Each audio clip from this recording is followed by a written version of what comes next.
Welcome back, it's Kyle with All in Survival. Today we're going to talk about tactical gear. In general, I've left this topic alone in my channel because there are dozens of really awesome guys out there on YouTube doing great videos. But I think it's a time to go ahead and talk a little bit about tactical gear and the purposes of it and why you might want to have some of this stuff in your preparedness setup.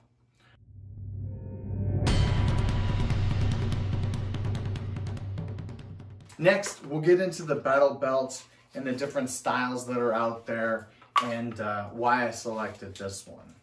Next, we're going to talk about plate carrier setups and why I selected this one. Next, we're going to talk about chest rigs or ranger rigs, depending on what era of soldier you came in, and why these modular systems are such a good addition to your plate carrier setup. Next, we're going to talk about Mitch helmets, the different ballistic and non-ballistic bump style helmets, and lastly, we're going to talk about comms and some of the different comm setups that are out there and why you might select one or the other. All right, so let's talk a little bit about tactical gear and why we might want to have this. In general, the overall consensus of having this gear is that you want to stay low key. You want to be the gray man. And where I totally accept that you might want to look a little bit more like, or this might not always be the perfect situation for where you're at. If you're in a dense urban environment and you want to blend in, maybe. If it's winter and you need to be wearing a sweatshirt, maybe. But I live in the desert, so maybe you want to be, instead of gray man, you want to be tan man. The point of gray man is not necessarily to be gray. The point is to blend in without sparking somebody's attention. You want to walk down the street, down the side of the freeway, or wherever you need to get, without drawing the attention of somebody who might try and take advantage of you.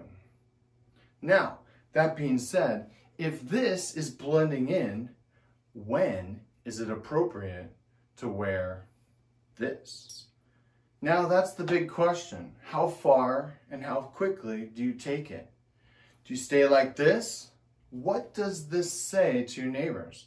What does this say to the people who are potentially trying to break into your home? How far do you take this?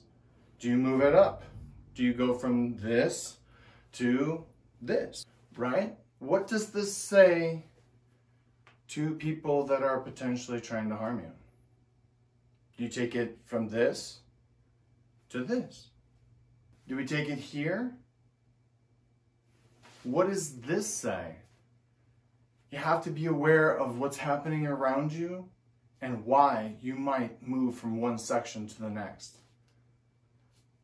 At what point would you have to take it to this point?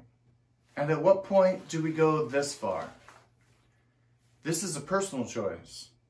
It's also been made by thousands and hundreds of thousands of US citizens throughout the years. This, in my definition, is a Minuteman setup. We'll talk more about that later.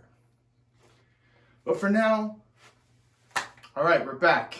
And as much fun as that was to go down memory lane, it's been 12 years since I've spent time in combat equipment. And it's still here. It might not still be here all the way, but it is still here. I gained a lot of knowledge through some painful experiences, and I keep this equipment in case I need to step forward and protect my home, my neighborhood, and my country again. I know that there's veterans out there who will totally understand what I'm saying. I got out of the military, not necessarily by choice, but I got out And I am still there. I am still a protector. So have the ability to step it all the way up. Now, having a Minuteman, or that person who steps up, puts on the equipment and goes out and helps their community, doesn't necessarily need to drive your every thought. It is the ability to do that and the want to do that that is the most important thing. You got to get out there and train. All of this equipment, pretty much all of this equipment is brand new. Over the next, it's now under 100 degrees in Las Vegas. Over the next couple of months, I will get out there and I will put it through its paces. And we'll see what happens. I know that there's going to be some shortcomings in the equipment and in me. I'm humble enough to know that I am not the 30-year-old I was when I got out of the service. So, all right. So, this is the series about tactical stuff. We're going to start with the battle belt. In the next one, we will tear it all down, talk about what the basics are, and I did my research and why I picked the things that I did. All right. As always, stay safe out there.